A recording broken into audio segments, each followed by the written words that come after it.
So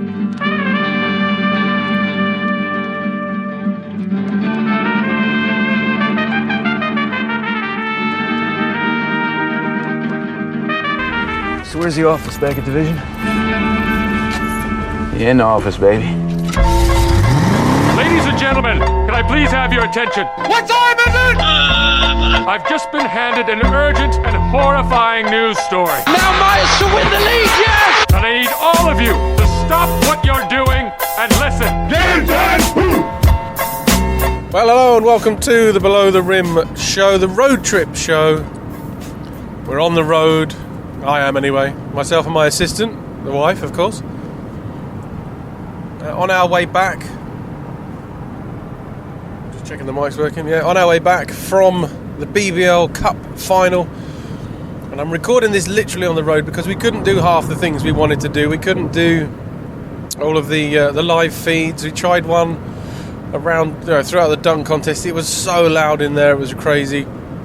We almost need some kind of booth, so we tried to then record what was going to be the halftime show, about 10 minutes of it I think it was, that we managed to sort of finish and publish out on there,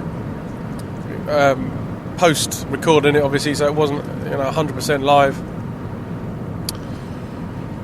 So apologies for that if you were waiting for us to go live, and it never really happened, did it? It never really materialised. But and then we just gave up after that. We tried recording later on, and the Wi-Fi went down for pretty much the whole of the fourth quarter. So we were trying to record something just towards the end of the game before the sort of loud post-production and lifting the trophy stuff came around, and it just never really became a possibility. And then we all had to get up because the players we were interviewing weren't not really allowed to come over to the media section where we were. They were in what was called the mix zone, so we had to go down and kind of loiter outside the back by the curtains and wait down there. But we managed to get, and this is what I'm doing now, this is what we're recording this for now, we're going to put this out ASAP, so as soon as I get home we're going to upload this. We managed to get an interview with Sam Dekker, of course, Cup MVP, and I didn't think we were going to get an interview with Sam Dekker at one point because we were told there was going to be a media scrum for him and all this other stuff going on, but in the end it was, I don't know who recorded with him first. Somebody recorded something with him first, and then John Hobbs did a little bit with him, and then we got kind of free reign and asked him some not very taxing questions, probably questions he's had multiple times, but he did say he wants to come on the show. And after we stopped recording with him, he said, I've got a mic and it's a travel day tomorrow, so we're going to try and make that happen, see if we can get him on the show for Monday night, when we record Monday night. We'll see how that goes. So first up is me and a bit of Adz as well, talking with Sam Dekker. Come as a force of them. Love it. So yeah. Well, Below the rim? Yeah, you heard of us? You're not above the rim? No, none of us got. Not anymore. Maybe about 20 years ago. I wasn't even before. Mr. Dekker, sir, how are you? Congratulations, first of all. You. It was a good game. Did you enjoy it? I loved it. It was a hard-fought victory. We had obviously a good Leicester team that was had 2 weeks to prepare for us, and we knew that. We knew they would come out with some tricks up their sleeve, and they're a well-coached team, and sure enough, they had some stuff that we weren't ready for, and kept it close, and really made us work for every point and every basket and every stop, and that's a sign of a good team, that we can take their best blow and still get a win in a big environment. You guys, when you play, we talked about this while the game was going on. We watched the game, and it feels really tense, really tight. You make the riders work for every basket, and it feels closer than it is. You look at the score, Sonny, you guys are up 11, up 12. Do you guys, is that how you aim to play the game? Because it looks so calm. Well, obviously, we just want to make things really difficult defensively. That's kind of what we tip our hat on. That's our identity is championship caliber defense. Every drill we have is called championship caliber because that's the standard you need to play defensively. You see the weapons we have offensively, even coming off the bench tonight, like you have Ovi Soko and Mia Ione and Aaron Best, guys that can make shots and create shots. Oh, I'm sorry, I'm coming. When you guys, you have 10, 11 guys that can score, it's all about defense. You can get stops, then we're going to be fine. We use our athleticism, and that was what we did tonight. And key moments, key stops, and we rode that for victory. Ovi, ready? Ovi's on his way through. You're going to go and pop some champagne. Before you do, you've probably been asked this a million times, but the venue tonight obviously is one of the bigger venues in terms of, and it's a final. We aim to have this every week in every venue. But how does this compare to venues around the world? Well, tonight was great. Full crowd, big arena, cool ambiance in there. And just, the entertainment, whether the dancing, the dunk contest, the lighting, it was all, grade A. And that's what you want. You want that excitement. I hope the fans that came saw a cool show. They got to make it feel like a show. That's what, leagues around the world do. Coming from the NBA, you got to make it a show, those big moments. And if this, captured 10, 20, 30 young minds, absolutely, that's what it's all about. Because then you grow from there. Piece by piece. I want to pick up a ball. I want to pick up I want to pick up a rock and go play with my friends and do what the Lions do what the Riders do. That's what it's about, because that's what I did when I was a kid. So if anyone's first game was tonight, it's a good one for them to see. And you're now on a long list of MVPs in the Cup competition. Do you know much about the history of this game? No. In the UK? You need to come on our show. We'll talk you through it. One of your guys right here, he can tell you some stuff. This guy, legend. Back in the day, man, he knew what to do. He is the history. No, but we're trying to create our own history as well. No, nothing against that, but just, London is such a hub for everything. Sports, entertainment, finance, governmental, everything. And when you can do something for London and put London on your shirt and make a statement just domestically and around the world while we're playing in our European competitions, that's important to us, and create that history, be part of that culture, because we want the UK to become a hotbed for talent, for guys wanting to sign here, and that's our goal now. We're here with Tookie, slam dunk contestant. How did you find it? It was fun. It was fun, pretty fun. Great experience. Got out, did some dunks or whatnot, so I enjoyed it. What made you dunk? What made you dunk over Larry the Lion? Because that was awesome.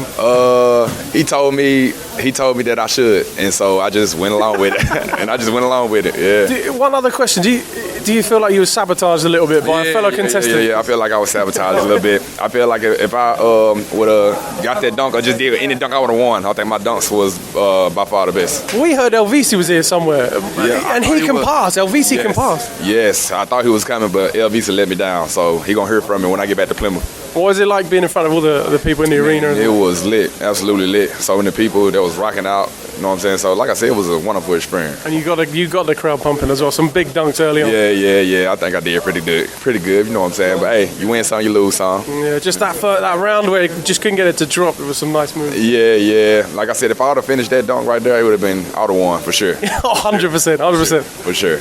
But yeah, it was great. I love it.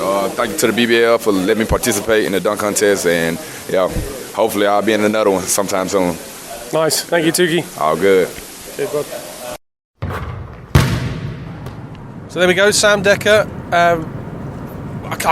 We really want to get him on the show. It'd be fantastic to get him on and just pick his brain on things. And as you heard from the interview, really, just talk to him about the history of the game and where he kind of sits at the moment with the history, the historical players. And he's in a real good situation where if he sticks around for 3 or 4 years, he could very well cement himself up there with some of the legends that's played this game. But hopefully he'll do that. And hopefully we can get him on the show and chat to him along those lines and see what his plans are for the future in the BBL. Adz did an interview with Patrick Whelan, which he'll put out on Brown 161 YouTube channel, so check that out first and foremost.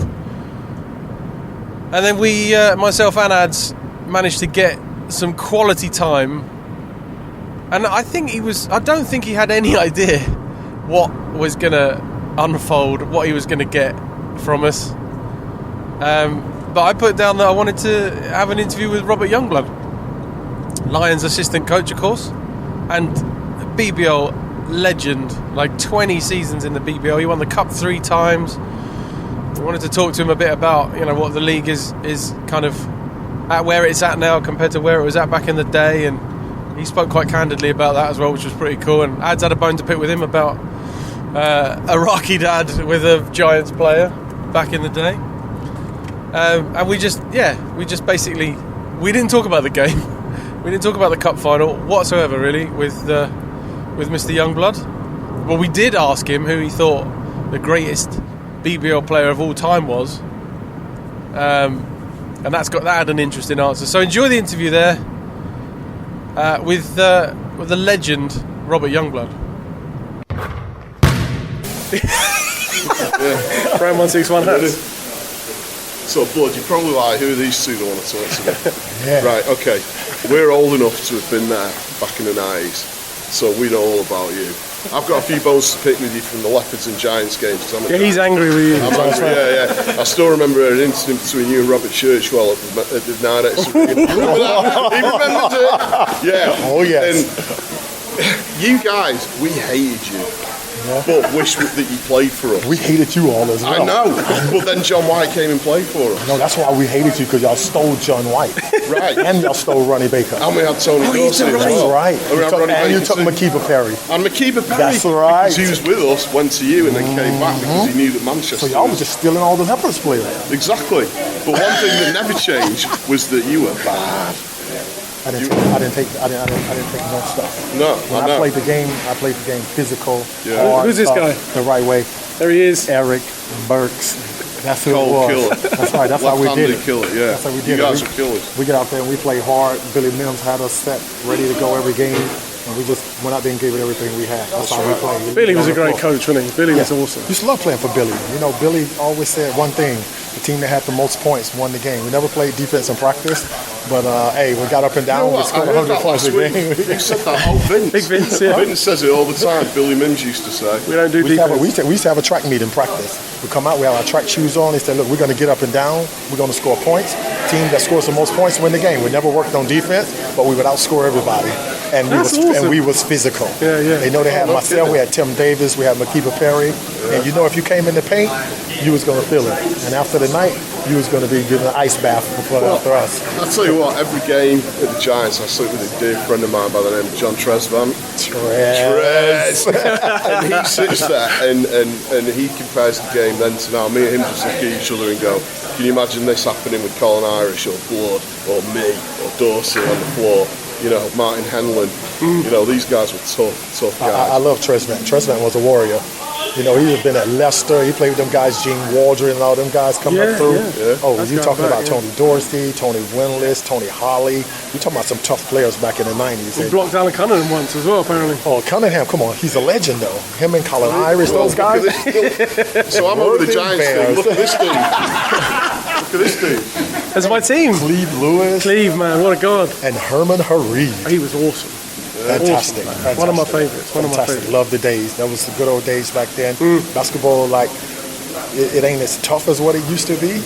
Because, like, back then, we was getting in the paint. You was going to get hit if you come through the lane. Now they shooting more threes. But, hey, basketball is still a good thing. It's back on the rise in the UK.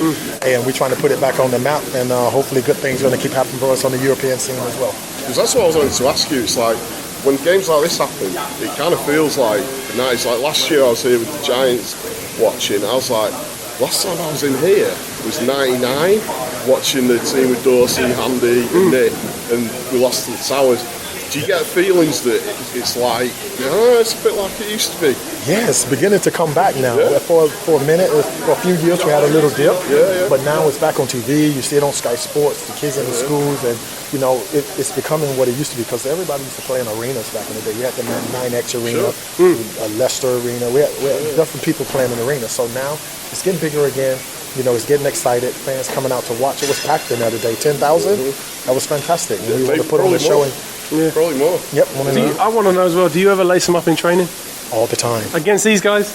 Me and Costa Koufas go at it all the time. How do we get access to that?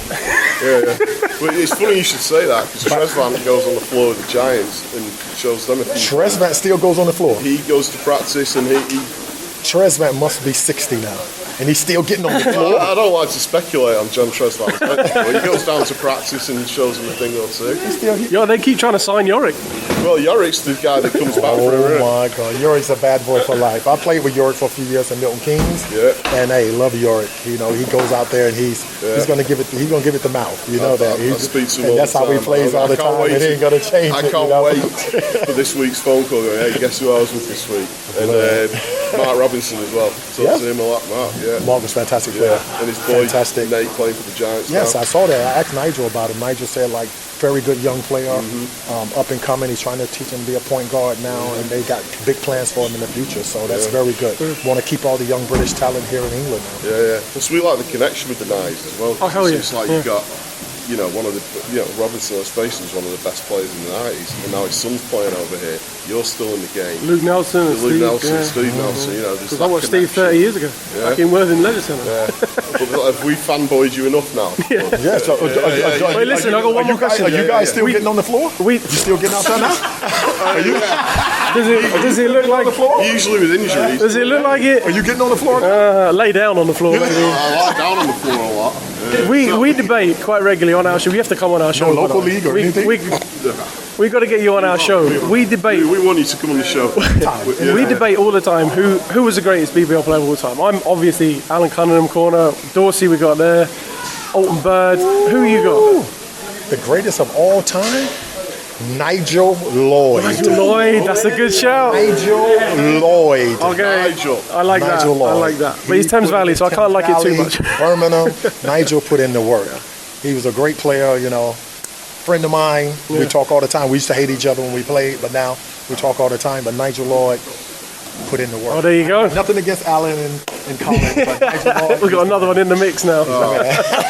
Did y'all never think of Nigel? Yeah, I do. Of course. He's in the top 5, 100%. For me, Dorsey was the most clutch guy I ever saw. Because you know that when the game's on, the worst game I've ever been in my life was a Sheffield game. Terrell Meisner and Dorsey on the buzzer. Yeah, she's a Sheffield fan. Oh no, Boise Winters and ball-headed Huggins.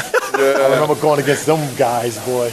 Jimmy Brandon. Again, though, Scance was there as well, wasn't he? We hated Travis Conlon, but then when he came to the Giants, we were like, this guy's the greatest. You know what I mean? So were you all just getting players from every team? That year, it was like, right, let's super everyone up. Tony Holly was there, And so, let's face it, Tony Holly for me was always like the Barkley of the BBL. He came to Brighton at the end. It was just in the paint, taking names. Y'all had Big Tony Holly. That's what I mean. Great Tony Holly. I love Big Tony. Came from Thames Valley. Exactly. Me and him used to get into it all the time. All the time. Oh, yeah. Well, we appreciate you very much. Anytime, Thank you. anytime you want We'll be in touch, get you on the show. Yeah, anytime. Let me know. Well, there we are. Robert Youngblood, somebody else who we're going to try and get on the show. Of course, we've had Trez on the show already. He talked about Trez in the interview. John Tresvant came on previously, and we talked about BBL legends on that show, I think. So, we'd love to have him back. I want to talk to him a bit more about him lacing him up in training with the Lions and how he gets on against Sharma and all those guys, because I can imagine very much he holds his own, if not gets the better of some of those battles. But that's it from the road show, the BTR road trip, as it were. We've just gone past the services for Bridgewater, so I'm almost back in Cornwall. It's not too far to go now, so hopefully we'll be tucked up in bed by 10:30. Satnav says 10:26, but we've got the ferry to deal with yet. That's right, we take a ferry home. Anyway, enough about that. Thank you very much for joining us, for listening to us. Hopefully you enjoyed the game itself, and obviously Leicester really made a go of it and managed to close the gap. And we'll talk more about that, obviously, on Monday night show and get that out to you as soon as possible. But thanks for those of you who managed to tune in to the live shows as well. It was problematic, to say the least, but we knew it was going to be. We thought we'd have a go. We'll probably do the same with the BBL final, playoff final. There's talk of us trying to get up to Scotland, up to Grant Young's neck of the woods. I'm sure we'll talk about that Monday night as well. But anyway, thank you for listening.